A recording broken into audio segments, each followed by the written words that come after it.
This is going to be 2.3, where we're talking about a lesson that we will be implementing in preschool. We are going to focus on our morning class, so that's going to be the age group between 3 and 4 typically. So our lesson is on A/B patterning, and we are using the flipped model. So we will have part of our time face-to-face in the classroom, and then the rest of the time is going to be the remote learning. Okay, so our lesson objectives. What do we want our students to get from this? There's going to be 2 of them, though. So our first objective is going to be to complete an A/B pattern, and the second objective is going to be to create an A/B pattern independently. Some of the specific details about our lesson design are going to include the materials. The materials that we're going to need are going to obviously be very different from the remote setting and then the classroom setting. So I'll start with the classroom setting. The things we're going to use there are going to be the manipulatives. We have bug manipulatives, so we have different color bugs. So we have, let's say we do worm, butterfly, and we also have a grid that they can actually place that on, as well as felt boards, the smart board, even Velcro pieces that we can use. So those will be some of our materials for in-class. As far as the remote setting, that's going to be our Google Slides. So we do most of our lessons using Google Slides, and then we upload that into our website. And so for materials, it will be mostly whatever device they're going to be using to access it. And then as far as extension activities go, anything can be made into a pattern pretty much. So some of those materials is going to be whatever they have at home. So it could even be a fork and spoon. It could be 2 different color Legos. It could be bugs if they have them. So I think that covers our materials. Delivery of content. Okay, so we are going to be, again, using the flipped. So we're going to have some videos that they can access on how to, some slides that have examples, as well as you can even find patterning in songs. So we're going to use that for part of our online learning. And then in the classroom, we can actually use some of the same exact things. We're also going to do some activities where they can actually find it within the classroom. So I know in the flip, so they do their learning at home and then they come and we kind of supplement that in the classroom. So we can say, okay, you completed your pattern, your A/B patterning at home. Let's look around the circle and see if you can find a pattern on someone's clothing. So they could say, oh, she's got stripes and they're black, pink, black, pink. And so that's one way that we can kind of deliver the content, if you will, in that form. So self-directed components, that's going to look more like our, I feel like I keep repeating the same thing, but our interactive slides, because they have the instruction, they have an example, and then they can go ahead and do it. The extension activities could be a worksheet that have gone home with them or that got emailed home. If we're talking about in-class learning, that can look like even having the checklists around the classroom with a visual on it that might say cars, popsicle sticks, and bugs. And they could have a picture of themselves that they can put on there. They can clip a clothing pin on there with their name on it. And that's how they can do a checklist around the room and give them that way of feeling that they're making a choice to go along with that voice and choice. Yeah, so that's kind of how we're going to do some self-directed components. The next thing is going to be the digital platform. And so we're going to be using the Google Slides.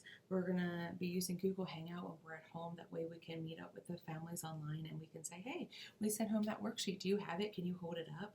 Or I could have something right in front of me. I could have that grid and I could do stickers on it and say, okay, smiley faces or bugs, since we're on the bug topic, and do butterfly, ladybug, tell me what's next, and then have a blank one and then have them say it. So those are some ways that we can do that at home. Edpuzzle would be one of the platforms that we might be interested in using, and so I think that would be a fun way to get some patterning in. And I know there's different apps on the iPad that we have that do patterning with shapes. Next, how to include the growth mindset. Okay, this is what I get excited about. We're going to be using some motivation, so that works really well with our age group. The kind of motivation that we like is very positive. So for example, let's say you have a group at the circle table, or at the circle rug, and we say, can you complete 2 AB patterns? And so they're going to do that, and then their motivation is when they're finished, they can get up and they can grab any puzzle that they want from our table. Or we could even make it a choice where they get a puzzle or they get to read a book. Online, we can do the badge. So if they complete whatever we've asked, if we've asked for 2 patterns to be completed, they can go ahead and get a badge to say they've completed the AB patterning for completing or creating. The other thing that I definitely am excited to use is the phrase replacing. And so a lot of times we hear, I can't do it, or it's too hard, I don't want to. And so I thought that this could be something that we would have a visual for. So we could have a poster that we point to or we have with us. It could have a clock on it and like a little smiley face that's thinking, just something really simple, and say, oh, what could we say instead of that? Could we say something like, this is really hard, I'm going to need some more time to figure it out. Just a way to visually prompt them to change that vocabulary to be a more positive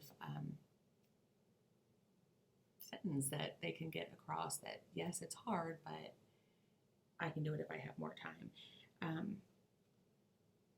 Yeah, I think that's it for that. And then the voice and choice, how are we going to achieve that, or how are we going to infuse that in our teaching? We've decided that the choice board seems excellent. We kind of do some of this already in class, again, because our kids need to be so visual. So we can have a board. We love the tic-tac-toe choice board. However, it might get, I don't know if they can do 3. It just depends. But we could do like a 4 square, and they can pick 2 out of there. Can even have a visual of a dice with the 2 on it. And we can say, okay, when you've done 2 of these, then you're finished. And so we could implement that pretty easily.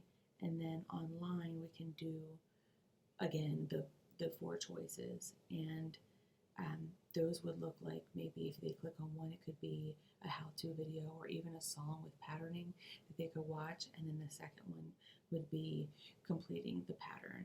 And that's how we could do the voice and choice. Even in the classroom, we could do some, pick your own partner. Who would you like to work with today, to give them that choice and feel like they're in control of that. I mentioned the checklist before a little bit earlier, and that's just another way too that they could go around the room and say, when I see 2 of your clips on one of these checklists, then you've completed that activity. And I thought it'd be fun to do patterning with some of the toys we might already have out. So if we have some cars out, they could do some patterning there. We would specifically have 2 different colors, so it'd be pretty easy for them to do that. To get started in the sensory bin, we could have the popsicle sticks, and so they could just simply go to that area and use a checklist and clip it, and that would be how they could make some choices. And then just the last thing that goes along with that, when they're online, we could also do connect it with the real world. So we would say, okay, we've learned all about patterning. You guys have done a wonderful job. How do you think you can use this when you're outside? Where do you see patterns in your life?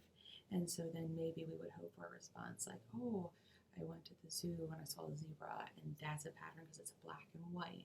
It doesn't even have to be an AB pattern. They can say a giraffe, just some way to show that they're connecting it in their actual life and connecting that to the classroom. So I think that's everything for our lesson. So we do have a lot of ways we love to improve our lesson and just continue learning. Thanks.